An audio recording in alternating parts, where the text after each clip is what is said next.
तीसरे छंद के अर्थ को देखते हैं, इसकी व्याख्या देखते हैं। पंडित बाद बदनते झूठा, राम कहया दुनिया गति पावे, खाण कहया मुख मीठा, पावक कहया पाँव जे दाजे, जल कही तृषा बुझाई, भोजन कहया भूस जय भाजे, तो सब कोई तिर जाए।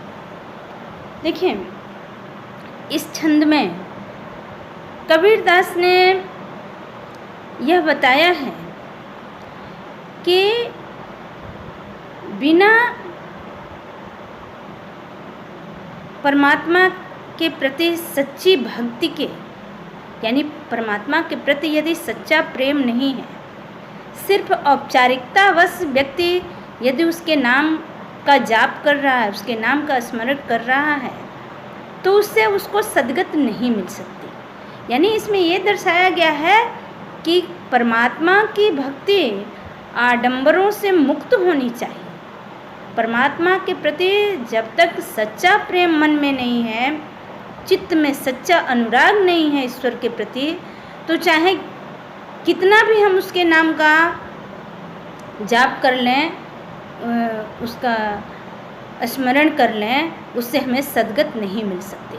यानी प्रभु के नाम की महिमा, उसके मर्म को पहचानना सबसे ज़रूरी है, और वह भी अहंकार को त्याग करके। इसीलिए कहते हैं कबीरदास जी कि पंडित बाद बदनते झूठा, कि जो विद्वान यह कहते हैं, यानी विद्वानों का यह कहना कि राम कहया दुनिया गति पावे, खाण कहया मुख मीठा, कि सिर्फ राम नाम का जीवा से उच्चारण कर लेने मात्र से ही संसार को सद्गति मिल जाएगी। यदि ऐसा होता तो खाण कहया मुख मीठा, तो खाण कह देने मात्र से ही, गुड़ कह देने मात्र से ही मुँह मीठा हो जाता। यानी कहने का भाव यह है, कबीरदास जी यह कहना चाहते हैं कि सिर्फ औपचारिकता बस हम प्रभु के नाम का जाप कर रहे हैं, उससे हमें सद्गति नहीं मिल सकती। उसके लिए आवश्यक है कि हम उनके नाम की महिमा को, मर्म को समझें। और कह रहे हैं कि अगर यदि ऐसा ही होता कि औपचारिकतावश हम नाम लेते रहें तो खाण कहे देने से ही मुंह मीठा हो जाता, लेकिन ऐसा नहीं होता। पावक कहया पाँव जे दाझे, पावक यानी आग, कि आग कह देने से तब तो हमारे पैर जल जाते, पाँव जे दाझे, दाझे यानी जल जाना। जल कह तृषा बुझाई, और जल कह देने मात्र से ही तृषा, तृषा यानी प्यास, हमारी प्यास बुझ जाती। लेकिन यह भी नहीं होता, न तो खाण कहने से मुंह मीठा होता है, ना अग्नि या आग कहने से हमारे पैर जलते हैं, और न ही जल कह देने से हमारी तृषा, हमारी प्यास बुझती है। भोजन कहया भूसजे भाजे, भोजन कह देने मात्र से ही हमारी भूख समाप्त हो जाती, तो सब कोई तिर जाए। लेकिन भोजन कहने से हमारी भूख नहीं मिट जाती। अगर ऐसा होता तो प्रत्येक व्यक्ति को सद्गति मिल जाती, तो सब कोई तिर जाए, तो प्रत्येक व्यक्ति को सद्गति मिल जाती, मुक्ति मिल जाती। क्योंकि उसके लिए एक उदाहरण प्रस्तुत करते हैं कि ऐसा क्यों नहीं होता कि सिर्फ औपचारिकता बस हम नाम ले रहे हैं और फिर भी हमें सद्गति नहीं मिलती। ऐसा क्यों नहीं होता? क्योंकि कि जिस तरह से नर के साथ सुवा हरि बोले, हरि प्रताप न जाने। जैसे मनुष्य जो है पिंजड़े में तोते को कैद कर देता है और उसे राम नाम रटना सिखाता है, और जब तोता भी मनुष्य के साथ, अपने मालिक के साथ राम नाम जपना सीख जाता है, तो नर के साथ सुआ हरि बोले, सुआ यानी तोता, कि मनुष्य के साथ तोता भी हरि के नाम का उच्चारण करता है, हरि प्रताप न जाने। लेकिन वो प्रभु के नाम की महिमा को नहीं जानता, उसके प्रताप को, उसके प्रभाव को नहीं जानता। जो कबहू उड़ जाए जंगल में, बहुरी न सूरत याने। और वही तोता जब कभी जंगल में उड़ जाता है तो उसे एक बार भी प्रभु के नाम की याद नहीं आती, सुधि नहीं आती। सांचे प्रीति विषय माया सु, हरि भक्तन सुहासी।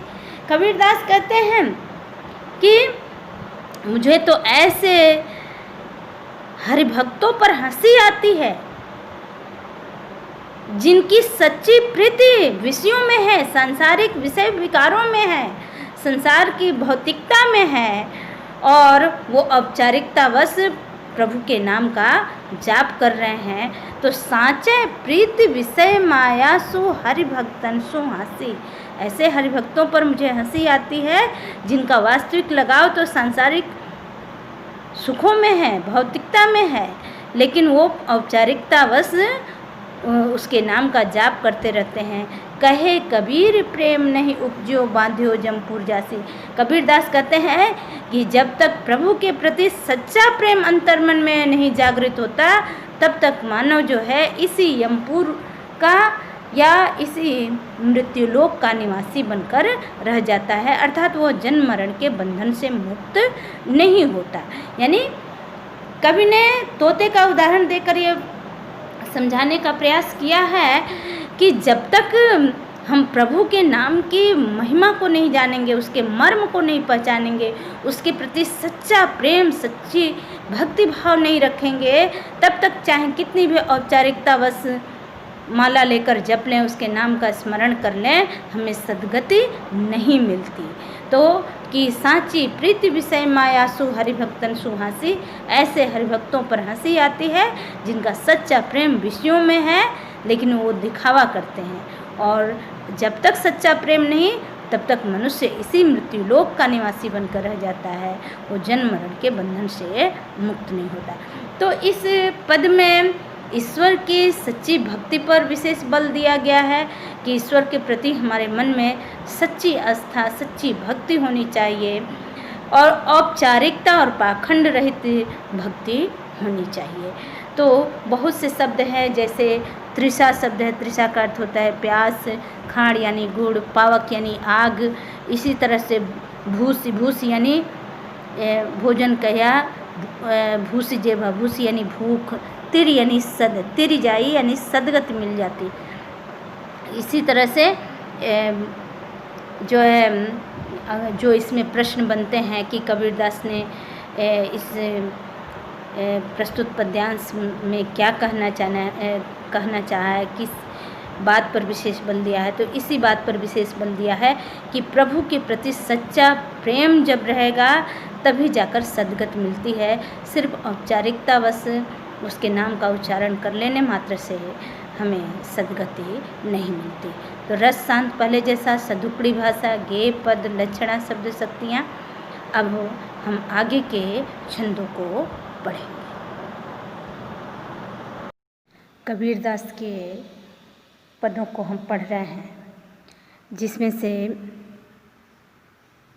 3 पद हम पढ़ चुके हैं। चौथे पद को हम देखेंगे। हम न मरे मरी हैं संसारा, हमको मिला जियावन हारा, अब न मरो मरने मन माना, तेई मुँह जिनि राम न जाना। साकत मरे संत जन जीवें, भरी भरी राम रसायन पीवें। हरि मरी हैं तो हमहु मरी हैं, हरि न मरे हम काहे कुमरी हैं। कहे कबीर मन मन ही मिलावा, अमर भये सुख सागर पावा। देखें, इस पद्य में कबीरदास जी ने यह बताया है कि पर ब्रह्म से मन लगाने पर ही जीव को मुक्ति मिल पाती है, या जीव को अमृतत्व की प्राप्ति होती है। यहाँ अमृतत्व प्राप्ति से आशय यह है कि ये जो स्थूल शरीर है यह तो नाशवान है। अमृतत्व तो अमृतत्व यानी अमरता, अमरता तो आत्मा को ही प्राप्त होती है। आत्मा तो वैसे भी अजर अमर है। यानी कहने का भाव क्या है कि आत्मा को अमृतत्व की प्राप्ति इस तरह से नहीं कि जो है, जैसे मैंने यूँ समझिए कि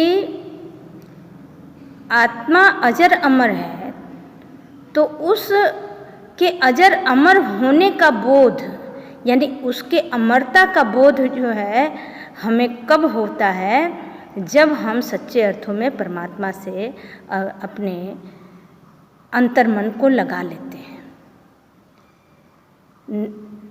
अन्यथा हम सांसारिक व्यक्ति यही समझते हैं कि जो है जीवन सब कुछ नाशवान है, जीवन की मृत्यु हो जाती है और उसके बाद से कुछ नहीं बचता है। वास्तव में संसार की चीज़ें तो नाशवान है, उसमें हमारा स्थूल शरीर है, ये स्थूल शरीर भी नाशवान है, लेकिन इस स्थूल शरीर के अंदर जो आत्मा है वो अमर है, शाश्वत है, परमात्मा की तरह, क्योंकि उसी अविनाशी परमात्मा का अंश है। इस आत्मा की शाश्वतता का बोध या अमरता का बोध हमें नहीं होता। यही कारण है कि हम मरने से डरते हैं या किसी की मृत्यु पर शोक करते हैं। आपने श्रीमद् भगवत गीता के उपदेशों को भी सुना होगा, नहीं सुना होगा तो आगे पढ़ेंगे आप। एक पाठ है आप में संस्कृत में गीतामृतम कि आत्मा अजर अमर अविनाशी है, उसमें ये बताया गया है। और आपने हमारे शास्त्रों में जो लिखा है उससे सुना भी होगा अपने बड़े बूढ़ों के माध्यम से। तो हम सब जानते हैं कि जीवन और मृत्यु एक शाश्वत सत्य है और मृत्यु सबसे बड़ी सच्चाई है, फिर भी हम उससे डरते हैं, घबराते हैं। लेकिन जिस पल हम ये जान लेते हैं कि आत्मा अजर अमर है और आत्मा की अमरता का बोध हमें हो जाता है, तो हमें मृत्यु से कोई भय नहीं लगता। तो एक जो सच्चा साधक है वह अपना मन परब्रह्म में लगा लेता है, तो वो जन्म मरण के बातों से मुक्त हो जाता है, उसके भय से मुक्त हो जाता है, क्योंकि वह आत्मा के सर्वव्यापक स्वरूप को पहचान लेता है।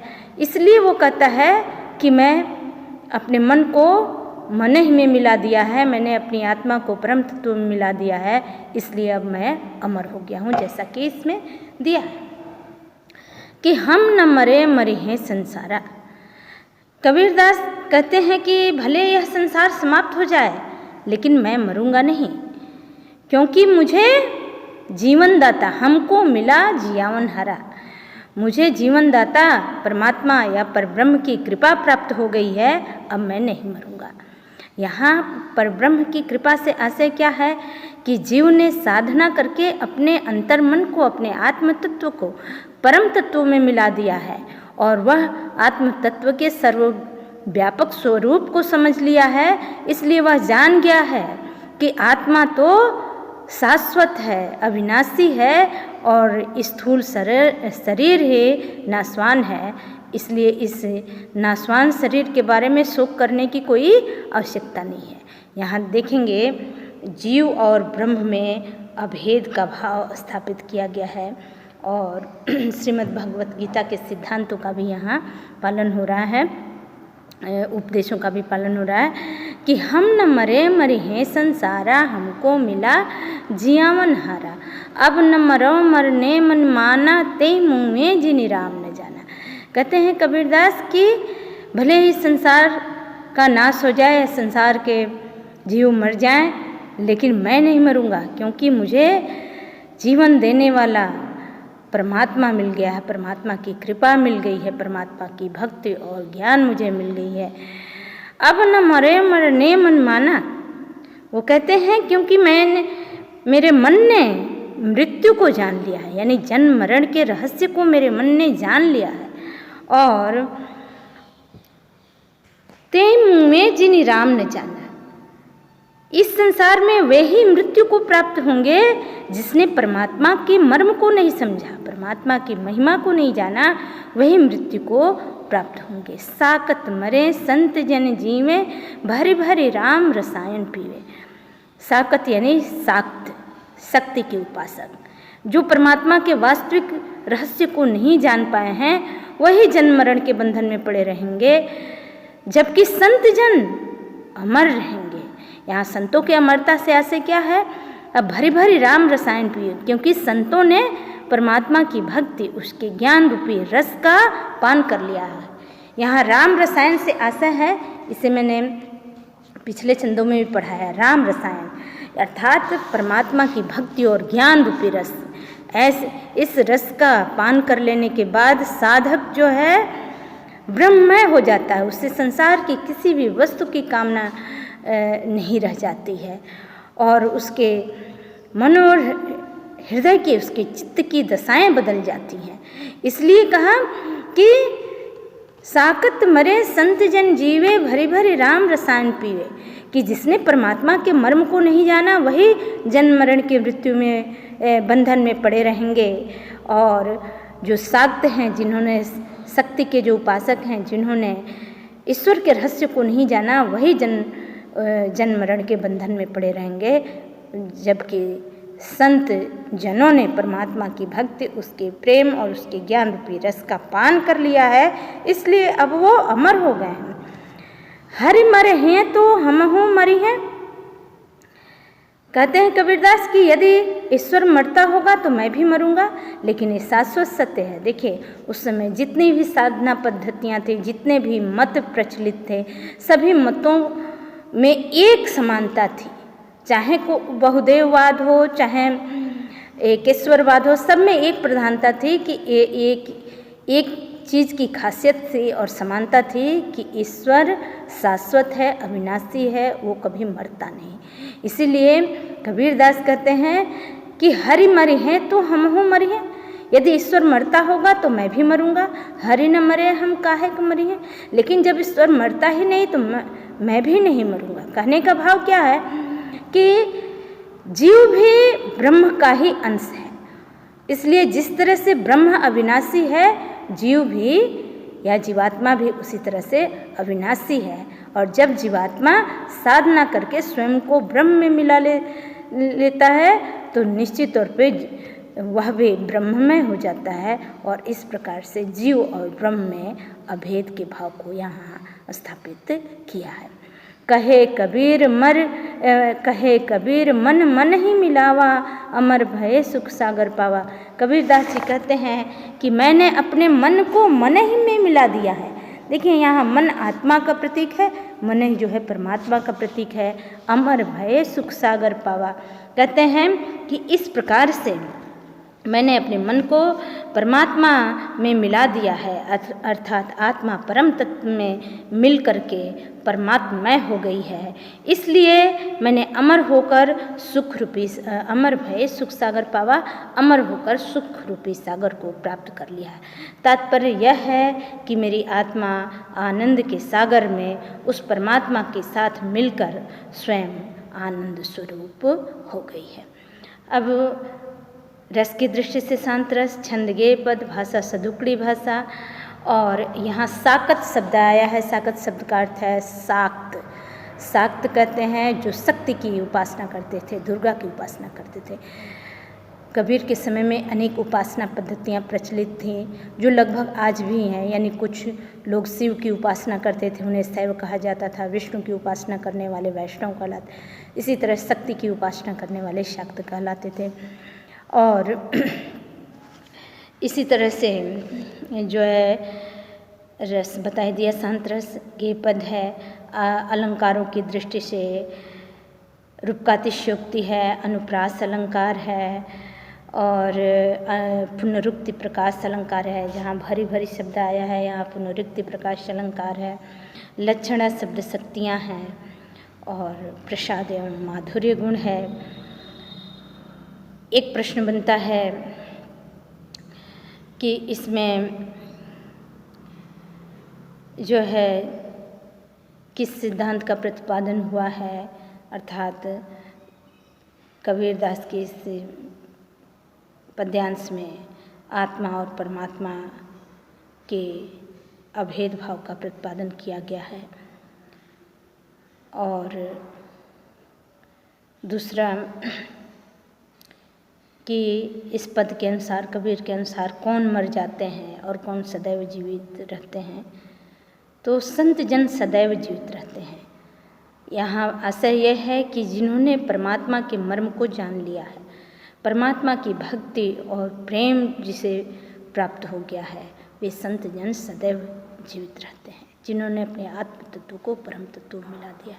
और जो शक्ति के उपासक हैं, अर्थात जिन्होंने आत्मा जिन्होंने परमात्मा के मर्म को नहीं जाना, वे जन्म मरण के बंधन में पड़े रहते हैं। अब आगे के छंदों को हम देखेंगे। कबीरदास के पदों में अब अंतिम पद को हम देखेंगे। ये पद अक्सर परीक्षाओं में पूछा जाता है। वैसे तो इनके सभी पद महत्वपूर्ण हैं, लेकिन ख़ास तौर पर ये अंतिम पद परीक्षाओं में अवश्य पूछा जाता है। इसे ध्यान से आप देखेंगे। काहेरी नलनी तू कुम्हिलानी, तेरे ही नाल सरोवर पानी, जल में उत्पत्ति जल में वास, जल में नलनी तोर निवास। ना तल तपति न ऊपरी आगे, तोर हेत के हुकासन लागे, कहे कबीर जे उदक समान, ते नहीं में हमारी जान। देखें, इस पद में कबीरदास ने कमलनी के माध्यम से, यानी कमल के माध्यम से आत्मा की स्थिति पर प्रकाश डाला है। लक्षणा और व्यंजना शब्द शक्तियाँ हैं। देखें यहाँ नलनी, नलनी शब्द का अर्थ है कमल और इसका स्त्रीलिंग रूप कमलनी। और यहाँ पर नलनी यानी जीवात्मा का प्रतीक है, कमलनी जीवात्मा का प्रतीक है। और सरोवर पानी, सरोवर का जो जल है वो ब्रह्म का प्रतीक है, ईश्वर का प्रतीक है। इसको दो तरह से इसकी व्याख्या जो है कर सकते हैं। सामान्य व्याख्या इसकी इस तरह से देखें, जिसके जैसे कि कमलनी जो होती है, यानी जो कमल का पुष्प होता है, अब इसे स्त्रीलिंग में कमलनी के परिप्रेक्ष्य में वो जल में ही उत्पन्न होती है। जलीय पौधा है ये, तो जल में ही उत्पन्न होती है, यानी उसकी उत्पत्ति भी जल में, उसका निवास भी जल में और उसका पर्यावसान भी जल में, अर्थात उसका अंत भी जल में ही हो जाता है। जल में रहते हुए भी वह मुरझा जाती है। आमतौर पे क्या होता है कि किसी पौधे को हमने क्यारी में लगाया है और यदि उसे जल ना दें, उसे पानी ना दें, तो बिना पानी के वो मुरझा जाता है, सूख जाता है।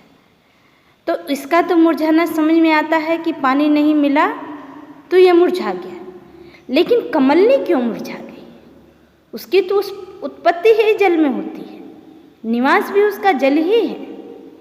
ना उसके तली में तपन है, ना ऊपर से आग बरस रहा है, फिर भी वो क्यों मुरझा गई? उसे नहीं मुरझाना चाहिए, लेकिन वो मुरझा जाती है। तो उसका कारण क्या है कि वो जिस चीज़ से उत्पन्न हुई है, यानी जल से उत्पन्न हुई है, लेकिन जल से उसका लगाव नहीं है। उसका लगाव किससे है? सूर्य से है। आप जानते ही हैं, कमल जो है जैसे ही सूर्य की किरणें प्रस्फुटित होती हैं तो उसके किरणों के प्रस्फुटन के साथ ही उसके प्रकाश को पाते ही खिल जाता है। तो कह रहे हैं कबीरदास की वास्तव में इसके मुरझाने का कारण यही है कि यह जिस चीज़ से उत्पन्न हुई है उससे इसका लगाव नहीं है। इसका लगाव तो सूर्य से है जो अत्यंत दाहक है, और इसी का कारण जो है कमलनी मुरझा गई। यदि कमलनी का लगाव जल से होता तो वो नहीं मुरझाती। अब देखिए यहाँ कमलनी जीवात्मा का प्रतीक है और सरोवर का जल इस संसार का प्रतीक है, ब्रह्म का प्रतीक है। यानी संपूर्ण संसार ब्रह्ममय है। ईशावास्यम इदम सर्वम यत् किंचम जगत्याम जगतम, आपने पढ़ा था वंदना में कि ये संपूर्ण संसार में ईश्वर व्याप्त है, या संपूर्ण संसार ईश्वर से व्याप्त है, यानी प्रत्येक कण में ईश्वर है। ईश्वर घट घट वासी है, प्रत्येक जगह ईश्वर विद्यमान है। उसी के द्वारा बनाया हुआ यह संसार है, और उसी ईश्वर का या उसी परमात्मा का या उसी ब्रह्म का अंश यह जीव है। ब्रह्म से बिछुड़ने के बाद यह जीव ब्रह्म को भूल जाता है, अपने वास्तविक स्वरूप को भूल जाता है, जिससे उत्पन्न हुआ है उसको भूल जाता है। और इस संसार में आने के बाद इस संसार के नश्वर वस्तुओं में वह रम जाता है, उससे वह लगाव रखता है, उसी को पाने की कामना करता है। इसी के कारण नाशवान वस्तुओं से लगाव रखने के कारण वह दुखी रहता है। और यही कारण है कि वह हमेशा दुखी रहता है और हमेशा आनंद की तलाश में भटकता रहता है। लेकिन जिस पल जीव को ब्रह्म के स्वरूप का आभास होता है, जीव पहले आत्मबोध करता है, अपने स्वरूप को पहचानता है कि मेरा अस्तित्व इन नश्वर पदार्थों में नहीं है, बल्कि मैं तो परब्रह्म का अंश हूँ। जिस समय वह इस भाव को जान लेता है और साधना करके स्वयं को ब्रह्म में मिला लेता है, उसी पल वह जन्म मरण के बंधन से मुक्त हो जाता है। जिसे आपने ऊपर के पंक्तियों में पहले पढ़ा था, कहे कबीर मन मन ही मिलावा, चौथे छंद में, अमर भय सुख सागर पावा, कि मैंने अपने मन को मन ही में मिला दिया है, अर्थात आत्मा को परमात्मा में मिला दिया है, इसलिए मैं सुख रूपी सागर को प्राप्त हो गया हूँ और परमात्मा के समान ही आनंद स्वरूप हो गया हूँ। तो इस पंक्ति का भाव देखेंगे जो बड़ा ही इम्पोर्टेंट है। कबीरदास कहते हैं, सामान्य अर्थ देखिए, काहे री नलनी तू कुमिलानी, हे नलनी, हे कमलनी, तू क्यों मुरझाई है, तेरे ही नाल सरोवर पानी, तेरे जो नाल हैं, तेरे जो डंडे हैं, वो तो सरोवर के जल में है, जल में उत्पत्ति, जल में वास, तेरी उत्पत्ति भी जल में ही होती है, तेरा निवास स्थान भी जल ही है, और जल में नलनी तोर निवास, यहाँ निवास से मतलब है पर्यावसान, अर्थात तुम्हारा निवास, तुम्हारा पर्यावसान भी जल में ही हो जाता है। ना तली तपति न ऊपर आग, ना तो तेरे तले में ही तपन है और ना ही ऊपर से आग ही है, तो तोर हेत के उकासा ना लागी, फिर भी तू क्यों मुरझाई है। कबीरदास को कमलनी के मुरझाने का कारण मिल गया है। वो कहते हैं कि निश्चित तौर पे तुम्हारा लगाव सूर्य से हो गया है, अर्थात जिस चीज़ से तू उत्पन्न हुई है उससे तुम्हारा लगाव न होकर सूर्य से तुम्हारा लगाव हो गया है, इसलिए तू मुरझा गई है। और कहे कबीर जे उदक की समान, ते नहीं मुए हमारी जान। कहते हैं कबीरदास कि जो ब्रह्म जीव, कहे कबीर जे उदक समान, उदक यानी जल, यहाँ जल ब्रह्म का प्रतीक है, कि जो जीव ब्रह्म के समान अविनाशी है, ते नहीं मुए हमारे जान, वो कभी मरता नहीं है। अब इसका वास्तविक अर्थ आत्मा के पक्ष में देखें कि हे आत्मा, तू क्यों दुखी है। वास्तव में तू तो परमात्मा का अंश है, तू उसी से उत्पन्न हुई है, और मृत्यु के बाद या साधना करने के बाद तू पुनः उसी में विलीन हो जाए। मृत्यु नहीं, साधना के, जीव जो है साधना के बाद पुनः परमात्मा में ही विलीन हो जाती है। तो कह रहे हैं फिर तुम्हारे कष्ट का क्या कारण है। यद्यपि यह संसार परमात्मा का ही बनाया हुआ है, परमात्मा सर्वत्र व्याप्त है, परमात्मा घट घट व्यापी है। तो कहते हैं कि न तो यहाँ तुझे कोई सांसारिक कष्ट है, कोई दैविक कष्ट है, दैहिक जितने भी कष्ट हैं वो जीव को ही होते हैं, उसके स्थूल शरीर को होते हैं, आत्मा को कोई कष्ट नहीं होता। फिर कहो तुम्हारे कष्ट का क्या कारण है। और कबीरदास कहते हैं कि शायद तुम्हें परमात्मा से लगाव नहीं है, तुम्हारा वास्तविक लगाव संसार के नश्वर पदार्थों में है, इसी का कारण तुम दुखी हो। फिर अंत में कबीरदास कहते हैं कि जो जीवात्मा परमात्मा के समान शाश्वत है, अविनाशी है, वो कभी मरती नहीं है।